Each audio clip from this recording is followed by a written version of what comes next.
on the program today. World leaders react to news of a coup in Sudan. The UN says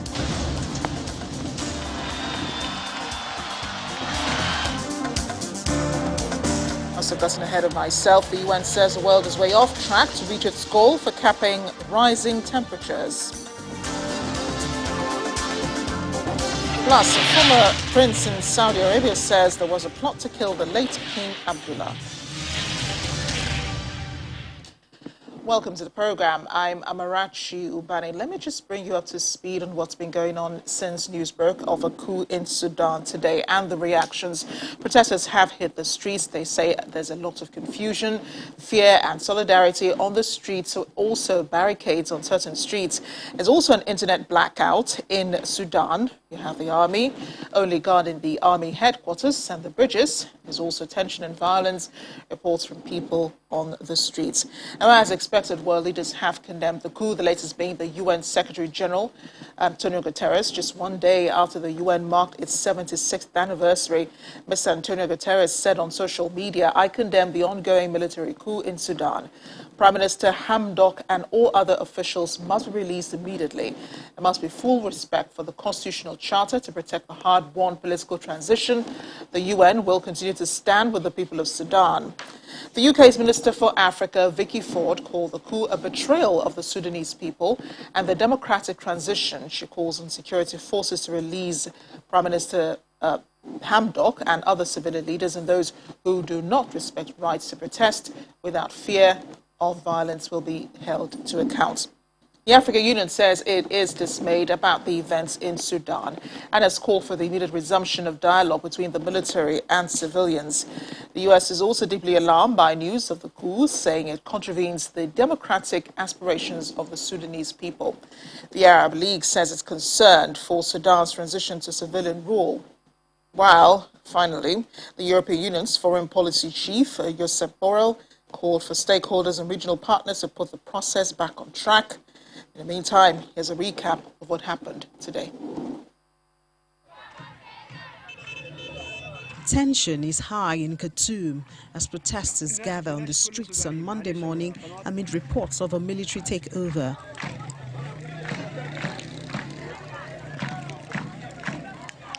Angry crowds burning tires in the streets, with the army and paramilitary deployed across the city and restricting the movement of civilians.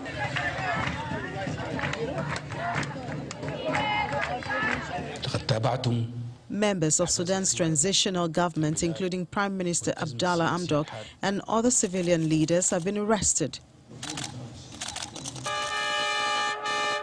The Information Ministry on its Facebook page says the Prime Minister is asking Sudanese people to continue holding peaceful protests and defend the revolution, adding that joint military forces that earlier detained him in his house have been pressuring him to announce a statement supporting the coup. After refusing to endorse the coup, the army now moved the Prime Minister to an unknown location. Flights to and from Sudan's capital, Khartoum, are reportedly suspended.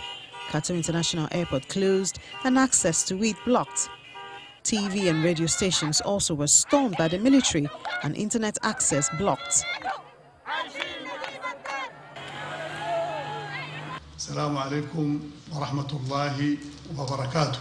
General Abdel Fattah Abdurrahman Burhan has now dissolved the Sovereign Council that was overseeing the transition to civilian rule and says the military will continue with the democratic transition. Honorable citizens, I salute you.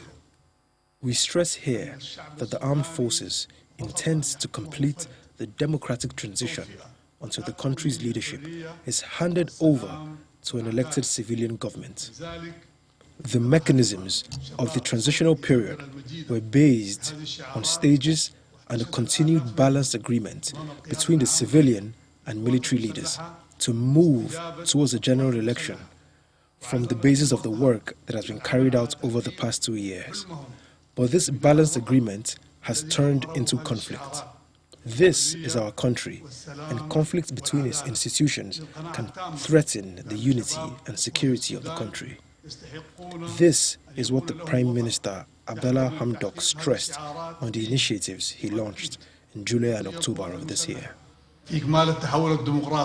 As expected, reactions have been trailing the situation in the country.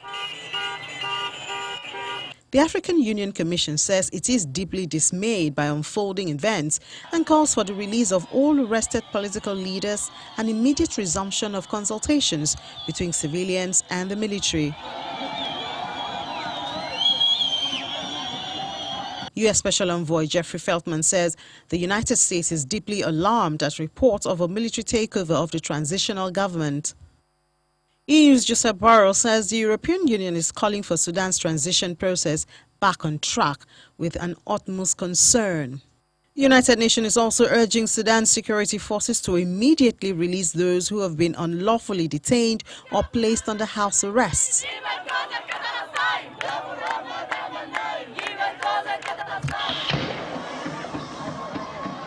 Sudan has made huge strides in normalizing ties with the West and unlocking much-needed funding streams. The promise of transition to democracy has kept many Sudanese and the country's allies hopeful, but all that could be at risk now. Sudan's military and civilian leaders have been at odds since they began sharing power in the transitional government set up in 2019 after the overthrow of long-serving military ruler Omar al-Bashir. This coup is the latest crisis in a turbulent period for the country since the toppling of al-Bashir. This next report chronicles how Sudan got to this point. Recent weeks have seen a rapid build-up of tension in Khartoum. A hostile takeover of power is what many in Sudan and beyond have feared could happen anytime. A pro-military sit right in front of the presidential palace in Khartoum was seen as choreographed to lead to a coup. No attempt was made to disguise its purpose. The protesters demanded that the military overthrow failed civilian leaders. It was an unusual attempt at legitimizing a military takeover using the guise of a popular protest. Nearly a week later, a counter-protest was held. This time, huge crowds came out in support of the civilian government. This coup phase is as a result of mistrust between the military and civilian leaders. The country is not supposed to be in that transition with civilians and military leaders running the country together on a joint committee known as the Sovereign Council. But the two groups have been publicly at odds. With more protests called by pro-democracy groups to counter a military coup, Sudan might be set for yet another period of showdown between the armed forces and the military. Let's move briefly away from Africa to the United States now, which is waiting to receive Colombian drug lord Dairo Antonio Usuga, better known as Otoniel, who was seized over the weekend after joint army, air force and police operations. Colombian Defense Minister Diego Molano says the next step for officials is to comply with the U.S. extradition order. Authorities have now taken Otoniel to a military base in the capital, Bogota, ahead of his extradition. Being locked up in a jail thousands of miles from their home in a place where they have few connections and no means to intimidate guards or prison directors is a fate many Colombian drug traffickers fear. The late drug lord Pablo Escobar said he would prefer lying in a grave in Colombia than being locked up in a cell in the United States. Just to let you know, there was a $5 million bounty on Otoniel's head before his capture, and the U.S. accused him of importing at least 73 metric tons of cocaine into the country between 2003 and 2014. Our correspondent Maria Bird is in Washington. Maria, great to see you. How soon will Otoniel be arriving in the United States, and when is his trial likely to begin? It is likely that we'll see him in the next day or so. As you mentioned, he's now in the capital of Colombia and waiting on his departure. We're expecting that the U.S. is beginning to prepare for his arrival here. As you stated, this has been a long time coming. The U.S. he's been on the most wanted list for drug lords in the U.S. for quite some time now. So this is obviously one that the federal government in the U.S. has been waiting on, and they are obviously glad that the Colombian government is cooperating and going to work with them to address, obviously, what has been a long-standing illegal drug trafficking into the U.S. and we know even across the world. The U.S. wants him extradited for crimes committed between 2003 and 2014, but he was also known to have led Colombia's largest criminal gang.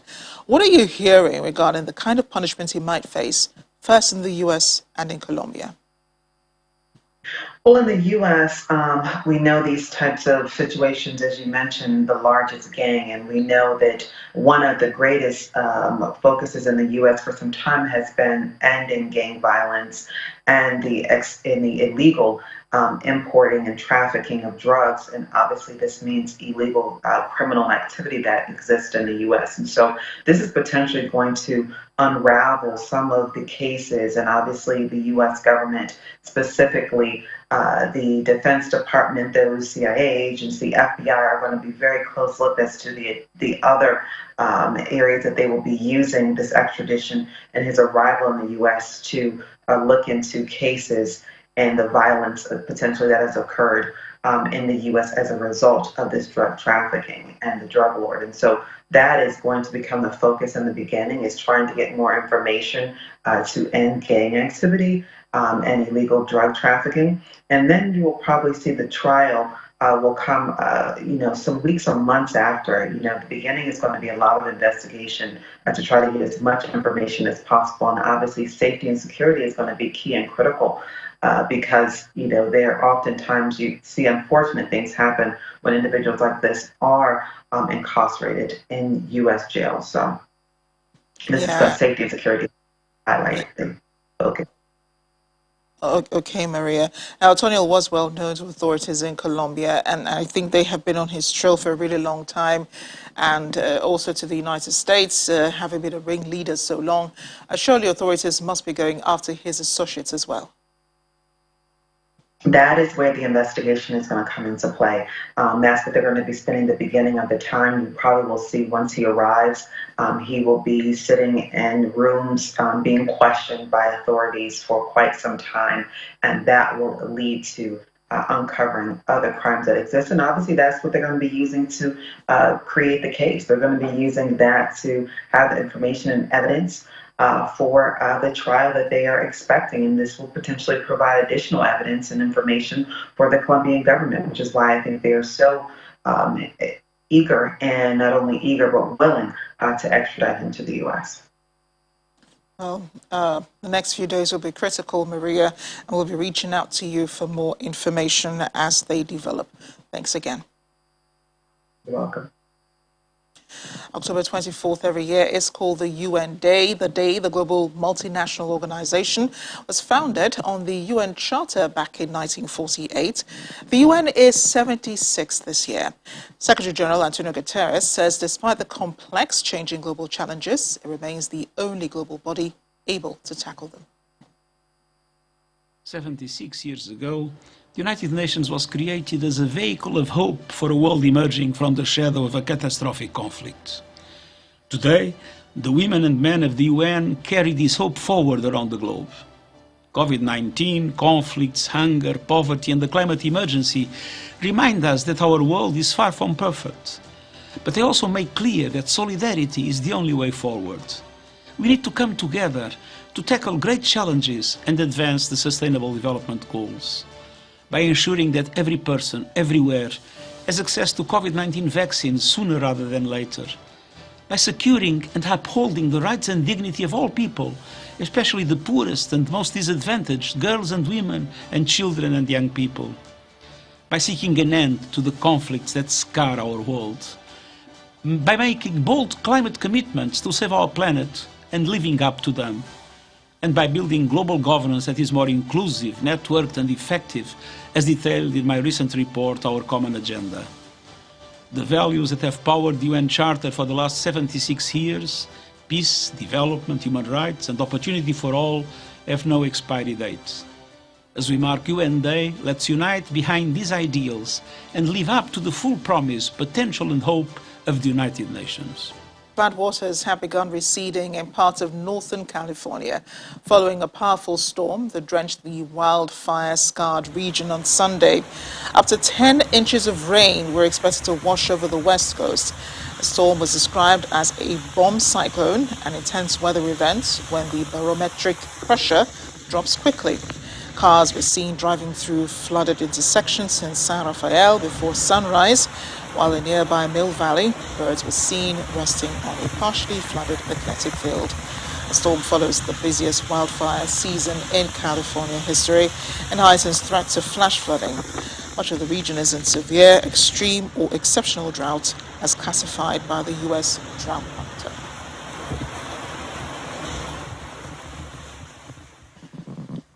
And the World Meteorological Organization says greenhouse gas concentration hit a new record in 2020, warning that the world is way off track to reach its goal for capping rising temperatures. A report by the WMO showed that carbon dioxide levels surged to 413.2 parts per million in 2020, rising more than the average rate over the last decade despite a temporary dip in emissions during COVID-19 lockdowns. The organization's Secretary General, Petteri Talas, says the current rate of increase in heat-trapping gases would result in temperature rises far in excess of the 2015 Paris Agreement target of 1.5 degrees Celsius above the pre-industrial average this century. We have again broken records in main greenhouse gases: carbon dioxide, methane, and nitrous oxide. And this negative trend that we have been observing already for decades has continued also this year, and we saw a drop of carbon dioxide emissions last year by 5.6% because of the COVID lockdowns. But despite of that, the carbon dioxide concentration has continued to grow by 2.5 ppm, and so has been the case for methane and nitrous oxide. And it's clear from science that these concentrations of greenhouse gases, they are driving climate change, and if we are able to mitigate those emissions, we could phase out the negative trend in climate around 2060s. So that's our aim.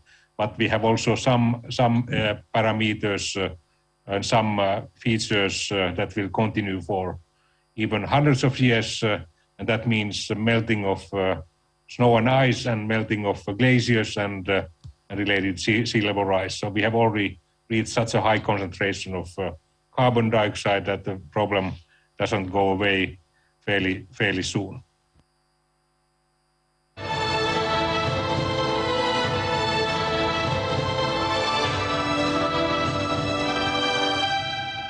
South Africa's Aspen Pharmacare is aiming to ramp up its COVID-19 vaccine manufacturing capacity to 1.3 billion doses a year by February 2024, up from a current annual output of around 250 million doses. Aspen is in the final stages of manufacturing for Johnson & Johnson's COVID-19 vaccine under a so-called fill and finish deal. But CEO Stephen Saad says the company is close to announcing a broader deal for Aspen to produce J&J's COVID-19 shot under license. Here's the global update. Response to COVID-19. The message of the WTO Director General to the 72nd session of the World Health Organization Regional Committee for the Western Pacific is that the pandemic will end when the world chooses to end it. According to Reuters vaccination tracker, about 31% of people who have received at least one dose of a coronavirus vaccine are from high-income countries, and at least 25% were from Europe and North America. The pandemic is far from over. Complacency is now as dangerous as the virus. Now is the time to be on heightened alert, not to let down your guard. The pandemic will end when the world chooses to end it. It is in our hands. We have all the tools we need: effective public health tools and effective medical tools.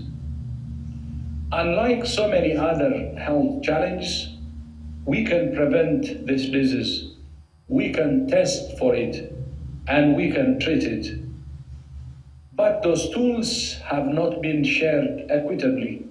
The virus will not disappear, and therefore we must shift our focus to what it means for the world. Live with it. But this does not mean giving up on controlling the virus, but rather a focus on how we reduce the risk in the long term, as well as doing all what we can do to limit the emergence of new and more dangerous variants. We will flick the switch and we will move to 80%. Victorian Premier Daniel Andrews says Melbourne, the world's most locked down city that emerged from its latest spate of COVID-19 restrictions just 2 days ago, will see more curbs eased next week when Victoria State reaches an 80% full vaccination rate. Starting on Friday, 80% of people across Victoria, of which Melbourne is the capital, are expected to be fully vaccinated. Melbournians will be free to travel throughout the state and masks will no longer be required outdoors. Victoria recorded 1,932 new coronavirus cases and 11 deaths.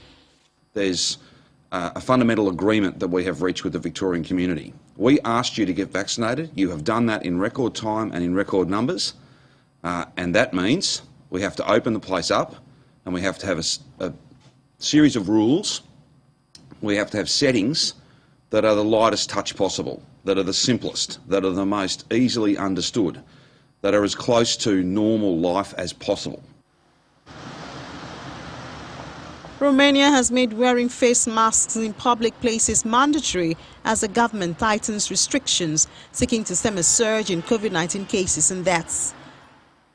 The measures include the reintroduction of a night curfew after 10 p.m.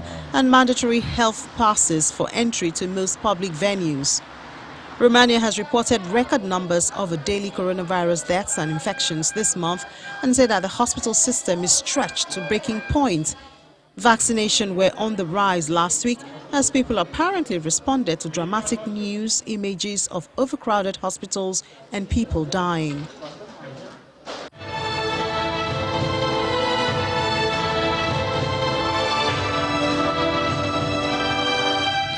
Former Saudi Prince Saad Al Jaber says the kingdom's crown prince Mohammed bin Salman once suggested using a poison ring to kill the late King Abdullah.